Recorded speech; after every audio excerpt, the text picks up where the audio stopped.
আমাৰ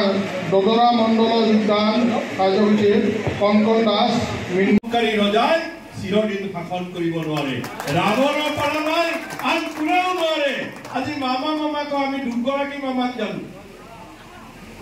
এগৰাকী কংস মামা যি কংস মামাক ধ্বংস কৰিবলৈ কাৰাগাৰৰ ভিতৰত ভগৱান শ্ৰীকৃষ্ণই জন্মগ্ৰহণ কৰিছিল আৰু এগৰাকী শকুনি মামা গতিকে মামা কংস মামা আৰু শকুনি মামা নালাগে জাতীয় পৰিচয় আমাৰ জাতিৰ যিটো স্বাভিমান আমাৰ জাতিৰ এটা অহংকাৰ আছিল যে বিশ্বৰ বস্ত্ৰ সৃষ্টিৰ প্ৰতিযোগিতাত আজিৰ পৰা কেইবা দশক আগত আজি অসমে সেই প্ৰতিযোগিতাত অৱতীৰ্ণ হৈছিল আজি বাকী সুৰাট গুজৰাটৰ সুৰাটকে প্ৰমুখ কৰি মুম্বাই যিবিলাক জেগাত বস্ত্ৰ উৎপাদন তাহানিৰ দিনত হৈছিল য'ত শুৱালকুছিয়ে ফেৰ মাৰিছিল আজি আমি ইয়াৰ পৰা বছৰৰ পাছত বছৰ এজন এমএলএ জিকালো 20 বছৰ মন্ত্ৰী পাতিলে ৰাইজে আজি মুখ্যমন্ত্ৰী পাতিলে কিন্তু বস্ত্ৰ নগৰীক ধ্বংস কৰি দিয়া হ'ল আৰু বস্ত্ৰ নগৰী জাতি মাটি ভেটিৰ কথা কওঁতে বস্ত্ৰ নগৰীটো তেওঁৰ অন্তৰতো স্থান নেপালেই এতিয়া তেওঁৰ নিৰ্বাচনী ৰাজনীতিৰ যিটো ক্ষেত্ৰ সেই ক্ষেত্ৰটোৰ পৰাও ঠেলি হেঁচি শুৱালকুছিক উলিয়াই দিলে কংগ্ৰেছ দলে যোৱা সময়ছোৱাত ৰাইজৰ সমস্যাসমূহ সন্মুখত লৈ পেলাই আমি যুঁজি আহিছোঁ আজি মূল্যবৃদ্ধিৰ সমস্যা কোৱাৰ কাৰণে ৰাইজ কংগ্ৰেছৰ ফালে থাকিব নে মূল্যবৃদ্ধি কৰাৰ কাৰণে ৰাইজ বিজেপিৰ ফালে থাকিব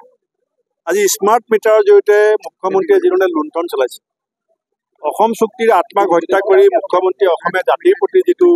এটা প্ৰত্যাহ্বান সৃষ্টি কৰিছে এই কথাবিলাক অসমৰ ৰাইজে লাহে লাহে উপলব্ধি কৰিছে আজি শুৱালকুছি বস্ত্ৰ নগৰীখন নষ্ট কোনে কৰিলে আজি বস্ত্ৰ নগৰী উদ্ধাৰ কৰিবৰ কাৰণে একো প্ৰচেষ্টা নকৰি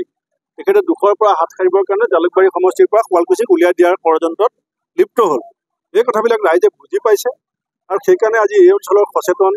সমাজসেৱীসকল আগবাঢ়ি আহিছে বিজেপি এজিপিত আপুনি দেখিছে বিভিন্ন নেতা কৰ্মী আগবাঢ়ি আহিছে আৰু এইটো অসম কংগ্ৰেছৰ কাৰণে অত্যন্ত গৌৰৱৰ কথা ইয়াৰ যি জিলা কংগ্ৰেছ আছে ব্লক কংগ্ৰেছ আছে ইয়াৰ নেতাসকলকো মই ধন্যবাদ দিছোঁ যে তেওঁলোকে কোনো ধৰণৰ ভয় ভীতি নকৰাকৈ আপোচবিহীনভাৱে নিৰবিচ্ছিন্নভাৱে দলৰ সেৱাত যিধৰণে কাম কৰিছে মোৰ আশা আহি থকা সময়ত কামৰূপ জিলাত আমাৰ কংগ্ৰেছৰ ভেটি আৰু শক্তিশালী ৰাইজে যদি বিজেপিক উৎখাত নকৰে আটাইতকৈ বেছি বিপদ ৰাইজৰ হ'ব আজি 12,600টা চাকৰিৰ বিপৰীতে 32 লাখে এপ্লাই কৰিছে 31 লাখ 82,000 84,000 মানুহৰ ভৱিষ্যত কি হ'ব এইবিলাক কথালৈ মুখ্যমন্ত্ৰীৰ চিন্তা নাই মুখ্যমন্ত্ৰী কেৱল এটাই উদ্দেশ্য ইলেকশ্যন জিকিবৰ কাৰণে সাম্প্ৰদায়িক বিভাজনৰ ৰাজনীতি ঘৃণাৰ ৰাজনীতি কৰিব লাগে আৰু সেইটো অসমৰ ৰাইজে বেয়া পাইছে উচ্ছেদৰ নামত আমি অহা 20 তাৰিখ আমি এখন সভা দিছোঁ য'ত আমি আইনগত দিশবিলাক পৰ্যালোচনা কৰিম যে কি ধৰণে যিসকল মানুহক উচ্ছেদ কৰা হৈছে তাত আইনী কি কি বিষয়বিলাক আছে আমি এইবিলাক পৰ্যালোচনা চাওক আমি কংগ্ৰেছ দলৰ একো স্থিতি লুকাই থোৱা নাই বিজেপিয়ে কৈছিলে যে 17 তাৰিখে বিজেপি আহিব 18 তাৰিখে টোপোলা বান্ধিব বিদেশী যাবগৈ দিল্লীত বিজেপি আছে অসমত বিজেপি কেলে নেখেদে যদি বিদেশী আছে কোনে মানা কৰিছে বিদেশী ঠিক আছে